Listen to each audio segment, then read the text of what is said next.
Hi everyone, welcome back to my channel.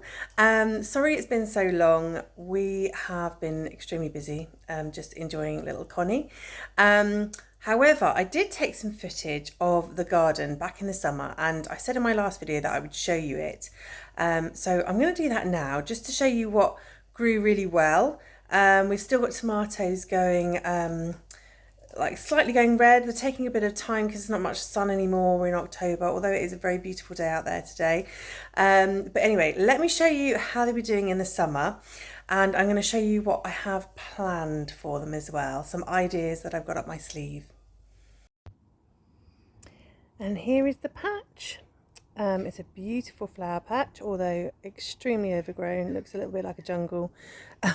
Obviously, because I had Connie, I have not really been able to look after it at all, but I've let it do its thing, and it's done a really good job.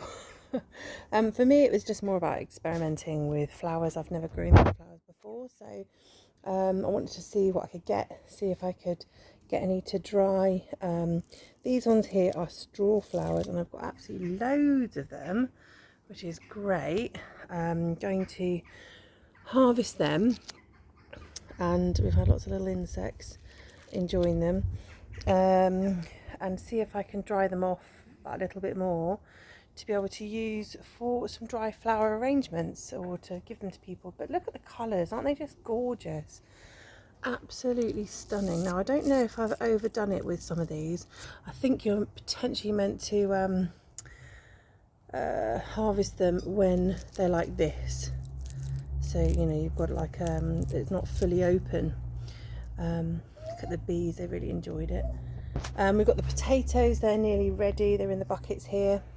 We've also done some lupins, but as you can see from the leaf, I don't know what's happened there. It's either got a disease or we've burnt it by watering it in heat. I'm not sure. They are really pretty, but what I've noticed is they don't last very long. So these are the purple ones, these are the lupins, and they look a bit ugly down here, but I think that's just the bit that's finished. Tomatoes are doing well. They're growing all the way up the trellis now. I've got some big ones here. These are just salad. I think these are the salad tomatoes. I found a salad tomato that I really liked from Aldi, I think it was, and they're the posh ones from Aldi. And I kept the seed and I thought, oh, I'll plant that this year. That's what we did. And as you can see over there, there's some ones on the vine. So looking forward to seeing what they look like. Can't remember what ones they are actually, because I think I kept the seed from quite a while ago. Anyway, what else we've got? Potatoes, tomatoes, straw flowers.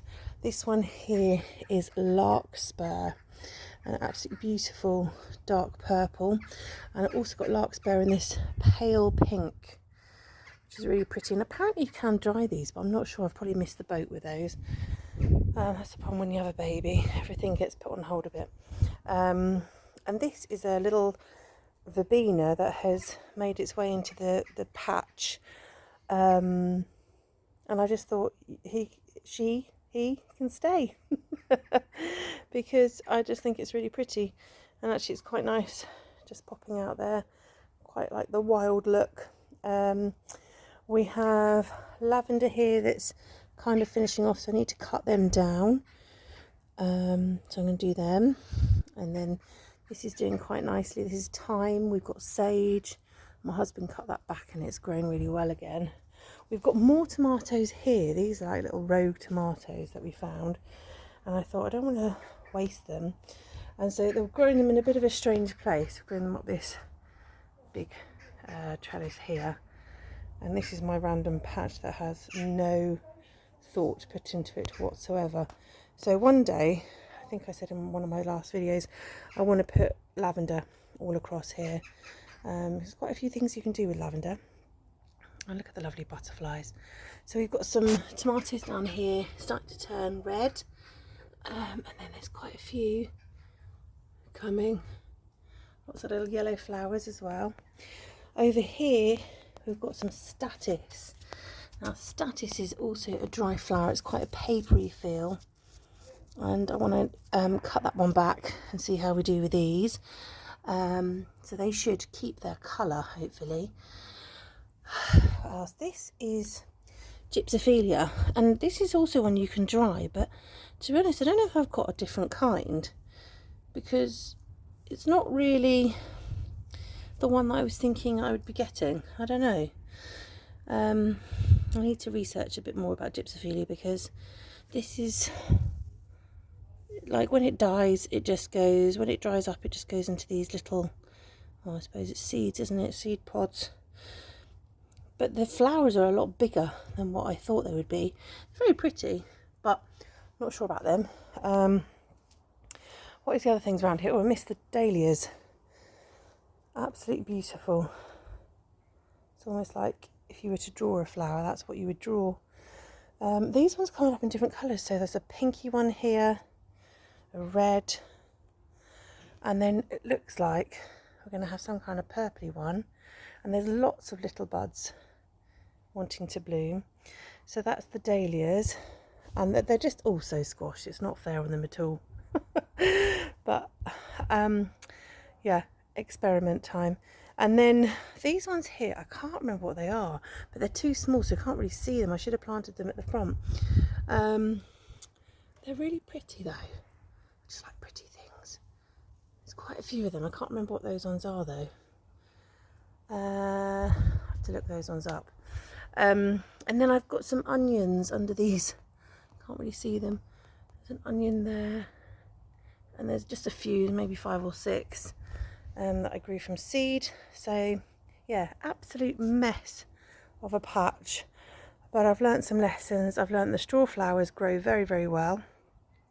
Larkspur grows well. Oh, and also bunnytail. Bunnytail does really well in this garden. So I'm going to cut them back, and they're already dry, and actually they're so good at self-seeding. Where are you? There we are.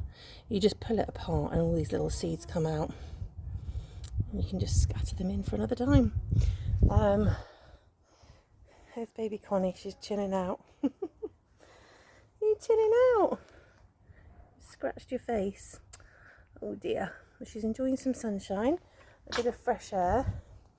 And over here, this is just the random stuff. We've got basil that grew really well, but I didn't use it. Again, didn't have time.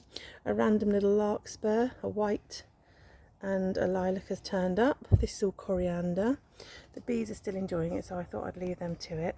More bunnytail, which can come inside. And this was a random statice, which hasn't grown that well because it's been stuck in there. So yeah, and then some of these are my husband's plants. I don't know quite what's happening there. Looks like it's gone to seed though. So that's everything that I've kind of grown. It's my daughter Isla enjoying little Connie.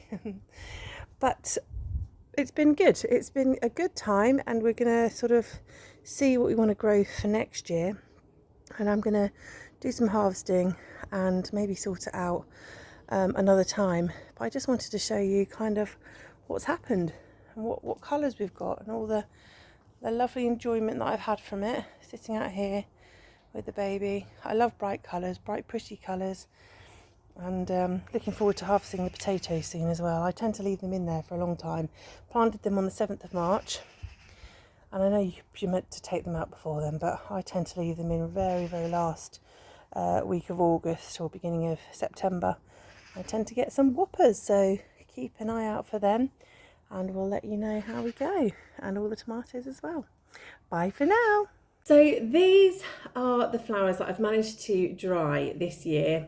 I've got lots of bunny tails, loads of straw flowers. These were really successful, and a few statice. I think this was the larkspur. For some reason, only dried one, which was a real shame. I enjoyed them for what they were. Put them on the table, and then they died out. But to dry them, you kind of got to hang them upside down and give them a bit of time in a dark space. So this isn't very much, to be honest. So I don't think I'll be able to do too many projects with this, because you tend to use quite a lot of flowers. But I want to show you a couple of the projects that I've done in the past of wreaths and pretty things like that. but they have been kits that I've bought from someone else. But I know how to do it. I feel like I could just get on with it myself and not have to buy somebody else's kit.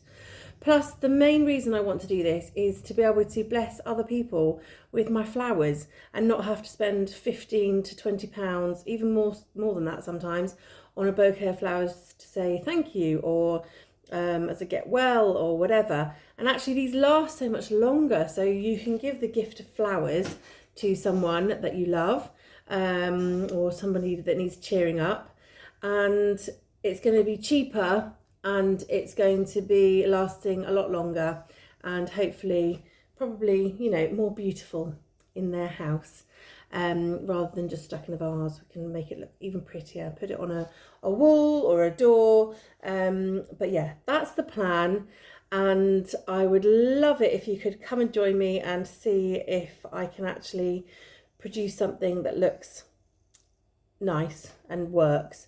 I have got a few other dried flowers dotted around the house that I've just saved from when people have given me like bunches of flowers, for example. I've taken the really nice ones out that I know will dry well, and I've popped them to one side and hung them upside down. So I've got a little bit more to work with, but this is the fruits of my labour. This is what I've grown this year, which I'm very proud of. The one thing I wanted to show you is these straw flowers. Now I've cut them down to size, and then I've just let them dry on their own.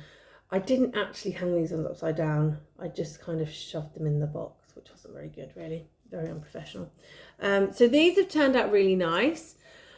And I've picked this one in particular at quite a good time. If you pick it too late, it will just keep drying. And then, for example, let me show you one. There it is. So this one here, do a little close up. It looks fine from the front, but if you go from the side, the petals have all started to go backwards, and it hasn't blown its seeds yet, which is nice, so I can still use it. But it really should have been picked when it was just a couple of petals coming out the sides and then still a bit closed in the middle. And that's what it should actually look like. It looks a little bit better than that, but you know, it's personal opinion as well. Now you can end up really just leaving them too long on the there it is, on the plant outside, picking them thinking that, oh, they look really beautiful, and then it completely dries and completely blows. So in the middle, can you see there's literally just nothing? All of the seeds have come out and they're all in here.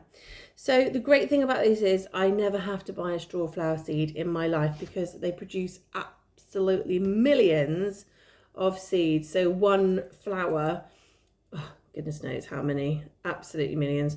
But they've got these little, what do you call them, like little feathery wings. So they fly in the wind and then they go and plant somewhere else. So the whole of my neighbourhood might end up with straw flowers in their back garden. But yeah, so do follow me. Let's see if we can get something done with these. I obviously don't want to be just having them sitting here. They need to be made into something beautiful, and be displayed somewhere for all to see. So I hope you've enjoyed that. Next year I've got lots of seeds already. I've actually bought them already. I got too excited. I'm planning on growing specific plants, flowers that I can actually dry. The dahlias, as beautiful as they are, I can't dry them. I've tried to dry them and they just don't look very nice when they've dried. If anyone's got any tips of if they managed to do it nicely, then do let me know. And what was the other one? The zinnias, I've not managed to dry them very well either. So yeah, I think I might use them for another project, or you know, just having them inside the house is lovely. But next year I'm going to plant some out the front garden, and then make sure all my dried flowers are going to be out the back garden, and I can just focus on making sure that I'm looking after them for all my future projects. But the dahlias do brighten up the garden, and they would look lovely outside the front, so maybe that's what we'll do next year. We'll chop and change. And the one thing that I really think will help is lavender. Now I know if I can get lavender started and I can get lots of it, I can harvest loads, and it will be wonderful in all of these projects that I've got planned, and it will just help bulk out everything. So yeah, I hope you've enjoyed that, and we will see you in the next video, whatever that may be. Take care. Bye.